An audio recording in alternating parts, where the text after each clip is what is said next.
আমি আমার স্ত্রীকে, আমি আমার বোনকে, আমি আমার আত্মীয় স্বজনকে সম্পর্ক করব, তাদেরকে কোরআন সুন্নাহ মোতাবেক যেন তার জীবনটি পরিচালিত হয় সেইভাবে পরিচালনা করার চেষ্টা করব। খোদার কসম করে বলছি, কোরআন সুন্নাহর বাইরে আমি যদি আমার ফ্যামিলিকে পরিচালিত করি, আল্লাহ তাআলা আমাকে বিচারের কাঠগড়ায় দাঁড়াতে হবে। কোন সন্দেহ আছে? কিয়ামতের ময়দানে সহিহ বুখারী বর্ণনা, আল্লাহর হাবিব জনাব রাসূলুল্লাহ সাল্লাল্লাহু আলাইহি ওয়াসাল্লাম ইরশাদ করেছেন, লা তাযুলু কদামা ইবনে আদম ইয়াউমাল কিয়ামাহ হাত্তা ইউসালা 50 আন উমরিহি ফীমা আফনা। আল্লাহর হাবিব জনাব রাসূলুল্লাহ সাল্লাল্লাহু আলাইহি ওয়াসাল্লাম ইরশাদ করেছেন, কিয়ামতের ময়দানে আমার আল্লাহর সামনে পাঁচটি প্রশ্নের জবাব দেওয়া ছাড়া কোন মানুষ তার সন্তান থেকে কদম হটাইতে পারবে না। এক নম্বর প্রশ্ন হলো, আনা আমরিহি ফীমা আফনা, আমি যে তোমাকে 60-70 বছর হায়াত দিলাম, সম্পূর্ণ হায়াত তোমাকে যতটুকু দিলাম, এই হায়াতটা তুমি ফীমা আফনা কোন কাজে তুমি ব্যয় করেছো? ওয়া আন শাবাবিহি ফীমা আফলা। প্রতিটি মানুষের একটা সময় তো গেছে জওয়ানকাল, কি কোন গেছে কি যায় নাই? এখন যারা আমার বড় বাবারা অনেকে আছেন, তাদের তো একটা জীবন বড় কাল জওয়ানকাল গেছে কি যায় নাই? জওয়ানকাল কোন করে কাটাই? জওয়ান শাবাবিহি ফীমা আফলা। যৌবনকাল তুমি কোন কাজে ব্যয় করেছো? যৌবনকাল বিশ্ব ভালোবাসা দিবসে ব্যয় করেছো, নাকি যৌবনকাল তুমি আল্লাহর গোলামি আর দাসত্বের মধ্যে কাটাইছো? সহিহ মুসলিমের হাদিস, রাসূলুল্লাহ সাল্লাল্লাহু আলাইহি ওয়াসাল্লাম বলেছেন, সাবাতুন ইউজিল্লুহুমুল্লাহু ফি জিল্লিহি ইয়াওমা লা জিল্লা ইল্লা জিল্লুহু।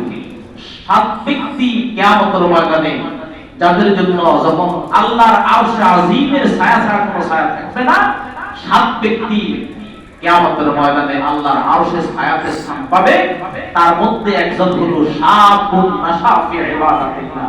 ওই যুবক, যে যুবক তার জওয়ানকালকে সম্পন্ন করে কোরআন সুন্নাহ অনুযায়ী আল্লাহর গোলামি আর দাসত্বের মধ্যে কাটাইছে, এই যুবক ওই 7 ব্যক্তির এক ব্যক্তি, যে আল্লাহর আরশে আজিমের নিচে স্থান পাবে। সুবহানাল্লাহ।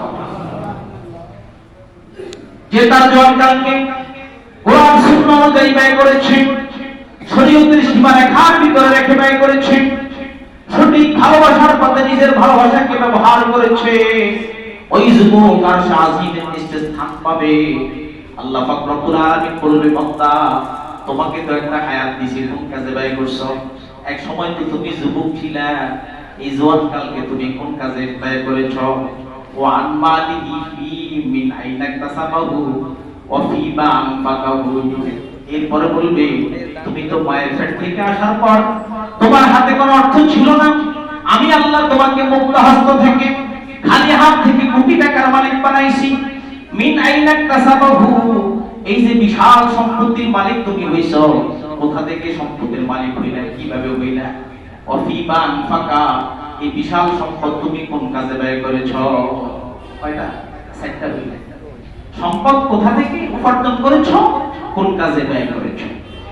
ওয়ান ওমাজা আলিবা বিমা আমিলা, তুমি যা জানছো সেই হিসাবে কি আমল করেছো? এই 5টি প্রশ্নের জবাব দেওয়া ছাড়া কিয়ামতের ময়দানে আল্লাহর আদালতে একটি মানুষ তার স্থান থেকে কদম সরাইতে পারবে। এজন্য আমার ভাইয়েরা, যুবক ভাইয়েরা, হাতে পায়ে ধরে বলবো, জওয়ানকালকে ইবাদত বন্দেগীর মধ্যে কাটা। দুনিয়ার সরকার একটা সরকারি কর্মচারী টানা 60 বছর, এই যখন তার 60 হয়ে যায়, ওই যে আপনি অবসরে চলে যান, 60 বছর পর্যন্ত আপনি আমার এই সরকারি কাজে আপনি নিজের জীবনকে ব্যয় করেছেন, মৃত্যু পর্যন্ত আমি আপনাকে পেনশন দিব। দেয় কি দেয় না? দুনিয়ার সরকার যদি একটা মানুষকে মৃত্যু পর্যন্ত পেনশন দিতে পারে, একটা যুবক যদি তার জওয়ানকালকে আল্লাহর গোলামি আর দাসত্বের মধ্যে কাটাইতে পারে, সালাতুল লাইল, কিয়ামুল লাইলের মধ্যে যদি সে কাটায়, তাফলিয়াত ফরজিয়াতের মধ্যে যদি তার জওয়ানকালকে সে কাটায়, বার্ধক্য অবস্থায় তার বার্ধক্যের কারণে কোনো অসুবিধায় যদি সে কখনো করতে না পারল, আল্লাহ পেনশনের মতো তার আমলনামায় সেটা চালু করে দিয়েছে। সুবহানাল্লাহ। এজন্য আমার ভাইরা, জওয়ানকাল অত্যন্ত দামি কাল, যৌবনকাল অত্যন্ত দামি। যা ইচ্ছা তাই করা যায়, দেহে শক্তি, দেহে কুওয়াত, চাইলে সারা রাত্রি কিয়ামুল লাইলের মাধ্যমে কাটাইতে পারে, কি বলেন ঠিক না? কিন্তু বার্ধক্য অবস্থায় একজন মানুষ ডায়াবেটিসে আক্রান্ত হলে ঘন্টায় ঘন্টা তাকে পেশাব করা লাগে, সে কিন্তু সারা রাত্রি দাঁড়িয়ে কিয়ামুল লাইল আদায় করতে পারে না, ঠিক কিনা বলেন? এই জন্য সুযোগ হলো যৌবনকাল, ইবাদতের মধ্যে কাটাও।